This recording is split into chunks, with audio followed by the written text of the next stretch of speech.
la mujer que más ha defendido la verdad. Taylor Greene, en vivo desde el Senado, dio a conocer la falacia de los izquierdistas.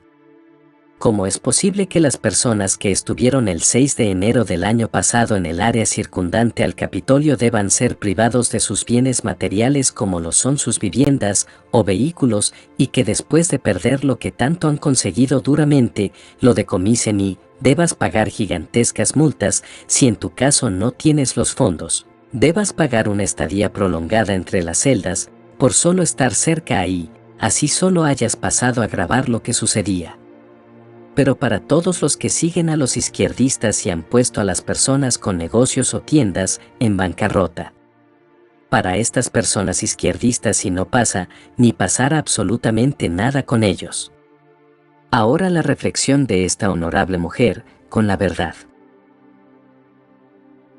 Mr. Speaker, I'd like to address the two-track justice system here in the United States.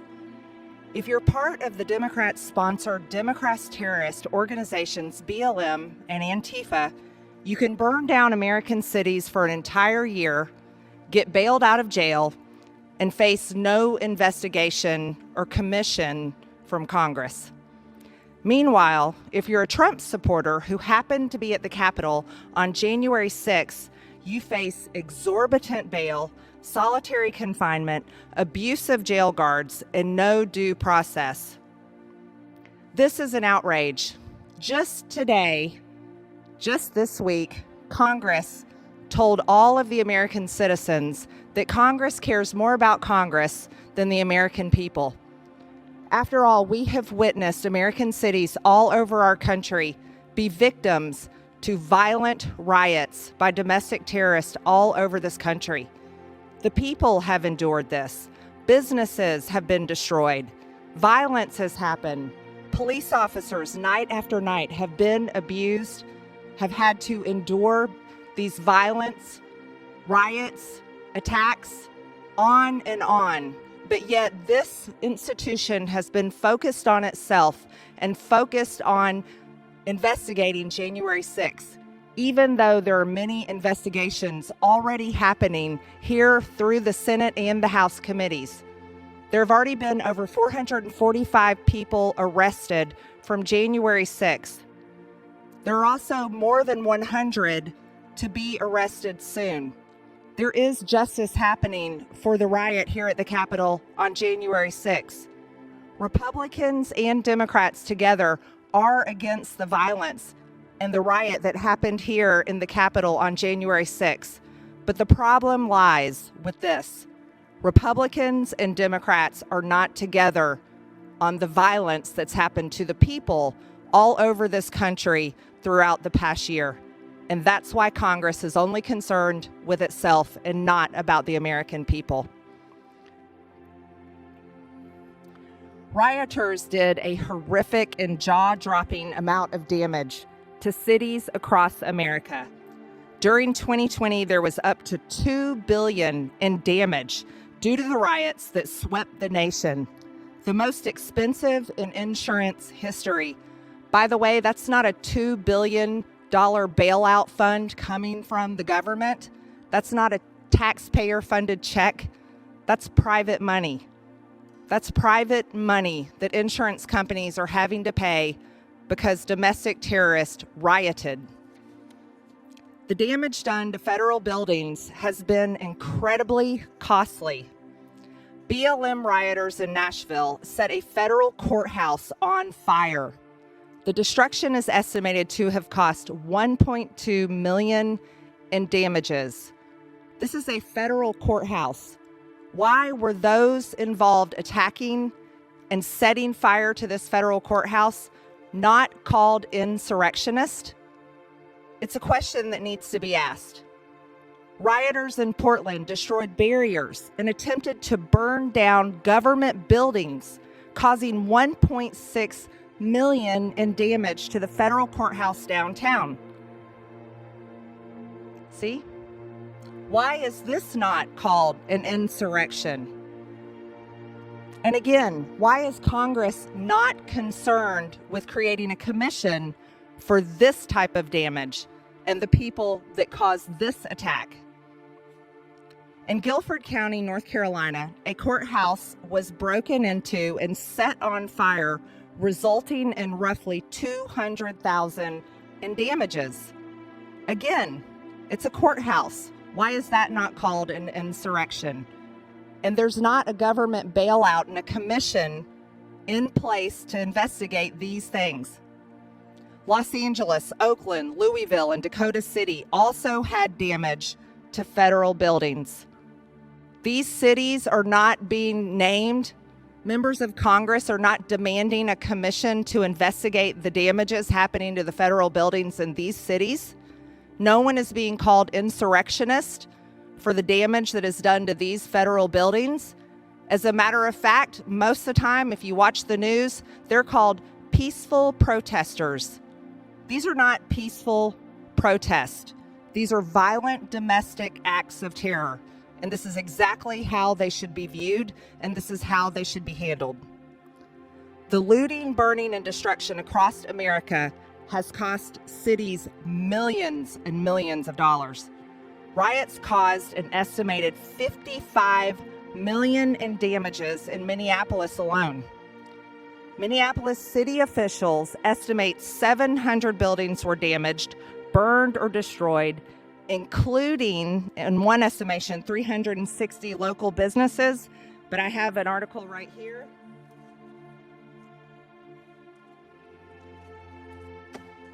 That contains a list of 1,500 businesses that were damaged or destroyed. 1,500 businesses. By the way, it's these businesses and these business owners that pay the taxes that fund everything that we do here. These people should matter. Their businesses should matter. Why is there not a commission investigating this? Why doesn't Congress care about these people and their businesses? Rioters in Portland set up an autonomous zone and ultimately cost the city $2.3 million in damages. An autonomous zone? What is an autonomous zone? And how can people take over part of a city, an American city, and say that it is theirs and that they control it and that no government authority can come in and enforce law and order in this part of the city?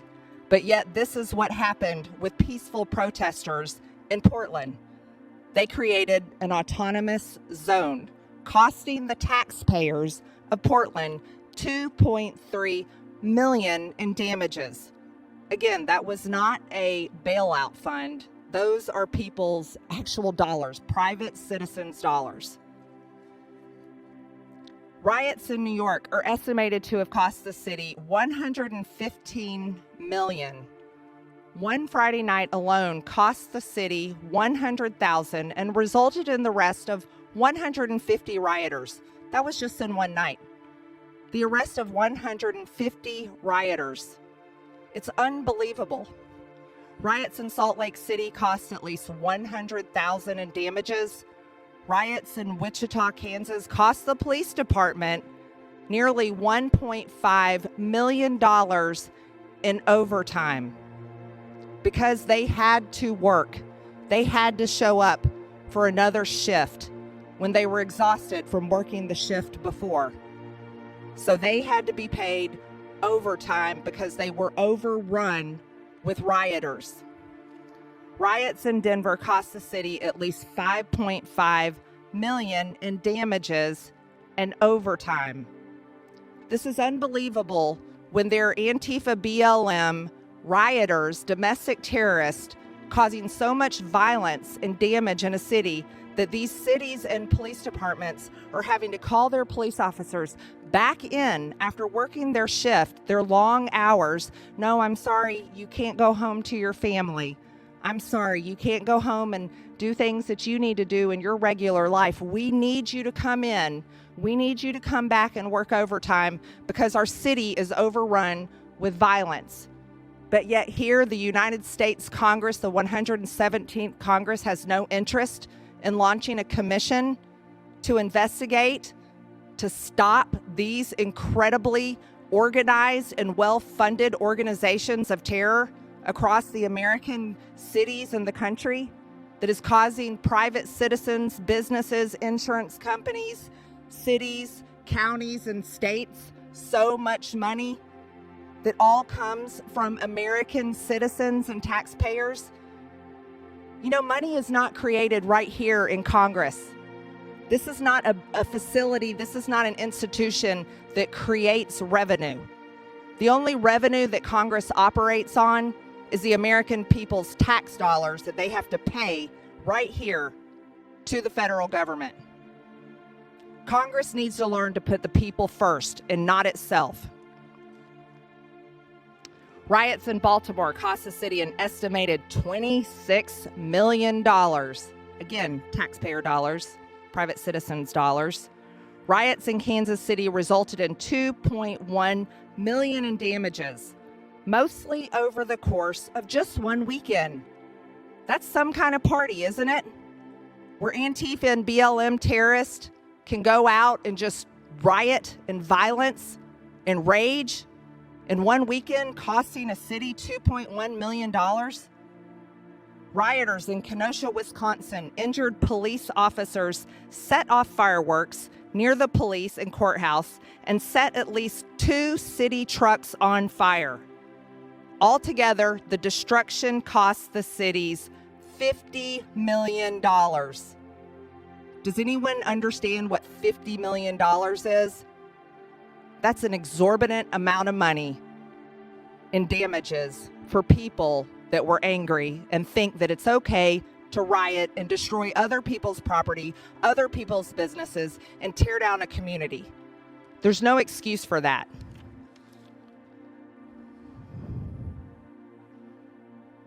Here we have California closed down all of its state's buildings in downtown areas, saying staff should not report to work for any reason. That sounds like some kind of third world country where you have California closing down all of its state buildings in downtown areas, saying that your staff should not report to work for any reason. Why? Because it's too dangerous for you? But yet this Congress is so concerned with spending an unknown amount of money on a January 6th commission when there's already multiple investigations underway. There's already been 445 arrests already made, 100 more to take place. But yet this Congress is not concerned about all of the violence and the organizations that caused all of this, to the point where California has to say, don't come to work, it's dangerous. Look at this. It's unreal. This is our country. The police officers who defend Americans paid a great price as well, just like the Capitol police officers here in the Capitol did. The police officers all over the country in American cities, it didn't just happen to them on one day for part of the day. It happened to them night after night, day after day, continuously. In some cities, for a short time, weeks, but in some cities, months and months, and it still continues. The Major Cities Chiefs Association found that between May 25th and July 31st, there were 8,700 protests nationwide. 8,700. How many was there on January 6th? 1. Nearly 600 of those protests were declared riots, with violence and criminal acts, and 2,385 looting incidents were reported. 600 of them were declared violent riots. 2,385 looting incidences. Again, how many times did that happen here at the Capitol? We'll go with 1 riot. But this Congress is more interested in spending an unknown amount of money to investigate 1 riot here, because this Congress seems to only care about itself and not the American people. 3/4 of law enforcement agencies reported officers harmed during the protest. 3/4, guys, 3/4 of law enforcement agencies. Why don't we hear about them over and over on the news? Does no one care about those police officers' lives? Apparently not. This Congress obviously doesn't. More than 624 arsons were reported and at least 97 police vehicles were burned. That costs a lot of money. Again, do you know whose money that is? The taxpayers' dollars that did nothing wrong to deserve these riots in their cities, and the police officers that did a good job and do a good job every day don't deserve it either, just because of the actions of a few bad apples. The MCAA reported that over 2,000 law enforcement officers were injured in these 9 weeks alone. This is why I introduced HR 2446 to award police all over the country who defended American cities. They deserve medals. They deserve medals because no one is acknowledging what they have gone through night after night, day after day, with what CNN calls peaceful protest. I don't think so. Meanwhile, BLM and Antifa domestic terrorists are bailed out and supported by our now Vice President Kamala Harris. As you see here, on June 1st, we have then Senator Kamala Harris and then Vice Presidential candidate for the United States tweeting a link to the Minnesota Freedom Fund, encouraging people, if you're able, chip in now. Spend some more money to the Minnesota Freedom Fund to help post bail for those protesting on the ground in Minnesota. But yet we know what was going on. These were not protests. These were violent riots. I'm sorry, you can't stand in front of a city on fire and people fighting and say, it's a protest. It's a riot. And it's not peaceful. In fact, Kamala Harris and, unfortunately, my own colleague from Minneapolis, Ilhan Omar, have shared links to the Minnesota Freedom Fund with their millions of Twitter followers. And you know what? It raised a lot of money for the Minnesota Freedom Fund. In August, the Minnesota Freedom Fund reported that it had raised $35 million in donations. Yes, when the Democrat candidate for the Vice President of the United States says donate to the Minnesota Freedom Fund, people donated. When the Congresswoman from Minneapolis, Minnesota, shared on her Twitter to millions of followers and said, pointed down, meaning follow suit, donate, guess what? They raised $35 million. And guess what happened from that? As a result of all the money raised by then Senator Kamala Harris and then the Democrat Vice President candidate of the United States, now our current Vice President and current Congresswoman from Minneapolis, Minnesota, 184 domestic terrorist criminals that rioted with the money raised directly for the Minnesota Freedom Fund by then Senator Kamala Harris and Congresswoman Ilhan Omar, shared on their own Twitter pages. Can you imagine if a Republican Congresswoman or Congressman or a Republican Senator or a Republican President shared a bail bond link and said bail out the protesters from January 6th? Can you imagine the result of that? It would be unreal. There has been no lashback. There has been no consequences. There has been no action taken from this irresponsibility, supporting domestic terrorists who are responsible for violence, crime, and costing the innocent American people an exorbitant amount of money, stress, ruining communities, ruining people's livelihoods, and tearing apart our country. No accountability whatsoever.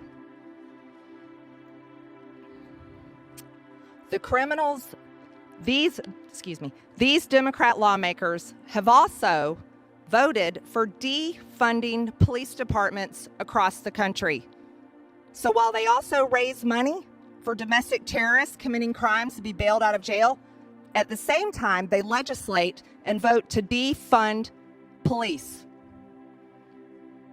H.R. 1280 that they voted for and passed removed qualified immunity. That means police officers can be sued if someone is upset with them for their actions on the job. Police officers don't make a lot of money. They can't afford big attorney bills. It will ruin them just because someone may get their feelings hurt because they got arrested. H.R. 1280 also will allow police officers to be put on a list. That means whether it is proven or unproven, someone can accuse a police officer of doing some sort of wrong, and their name and information gets put on a public list that the Department of Justice will manage on a website that's open to anyone that wants to look it up.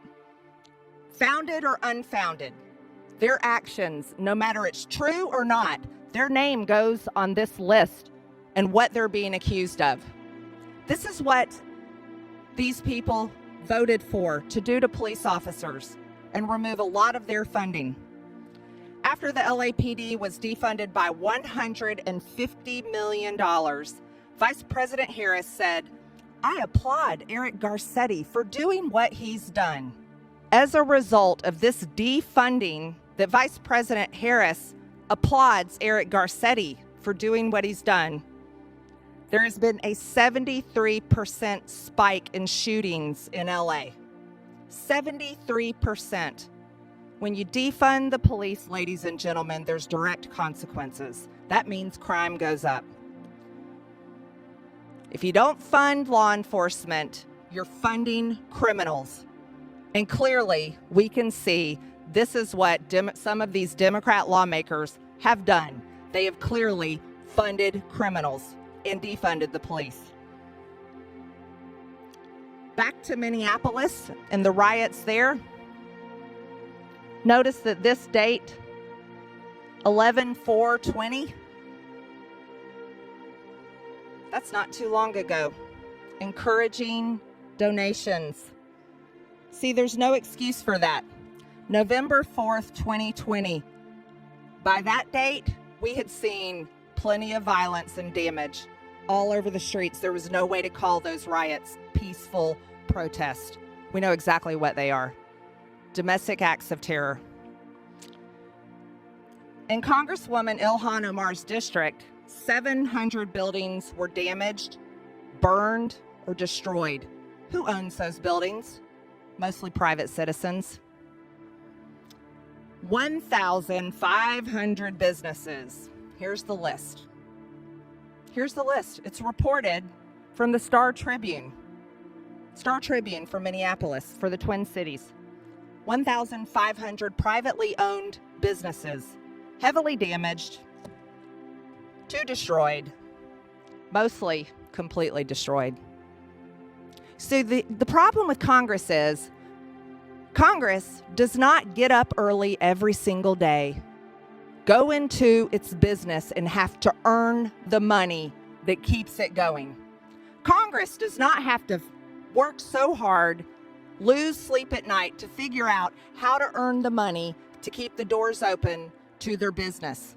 Congress does not have to lose sleep at night when things get rough, like when the government shuts down the economy, that they cannot keep their doors open and sell their goods and services, that they cannot earn a living. You see, Congress doesn't understand how hard it is to figure out how to keep paying your employees when that happens to you. And Congress doesn't understand or seem to care about doing a commission for the people that pay the taxes to keep the lights on in this building, to care about them and why they were violently attacked. No, Congress only cares about itself and why it was attacked on January 6th, even though there's multiple investigations going on, even though there's been 445 people arrested and 100 people more arrested, and justice should be served for those that committed violence here at the Capitol on January 6th, but Congress doesn't care about the American people that have suffered this entire year, and it's despicable. The human cost of a year of riots and violence is 25 American lives lost, BLM and Antifa terrorism that swept our nation.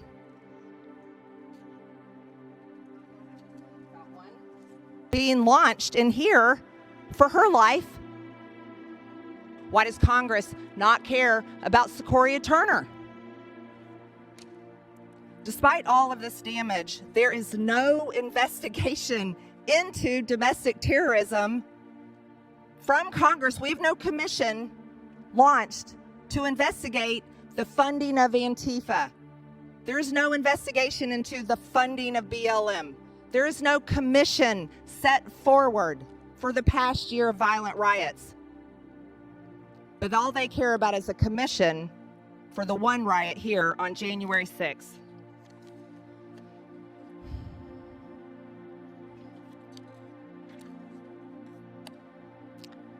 The accused on January 6th they've been abused behind bars. They've been denied due process rights. They are still being held in jail. Michael Sherwin, an attorney for D.C., bragged that they had rounded up 400 people who participated in the breach of the Capitol on January 6th. He said he wanted to charge as many people as possible.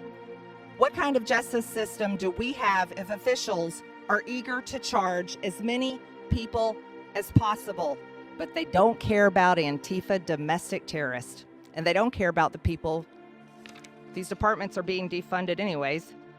One person accused faces 7 years in prison for walking through the open doors of the Capitol, taking photos in the hallway, and leaving without doing any harm.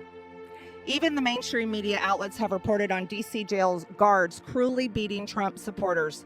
One man was beaten so badly he has a skull fracture and is now blind in one eye. You don't hardly hear anything about that on the news. Months after January 6th, men and women are still being held in jail, and they haven't seen their day in court. Justice should be served for January 6th, but this Congress needs to care about the people of the United States who have not seen justice for the riots of the past year. This Congress is failing the American people.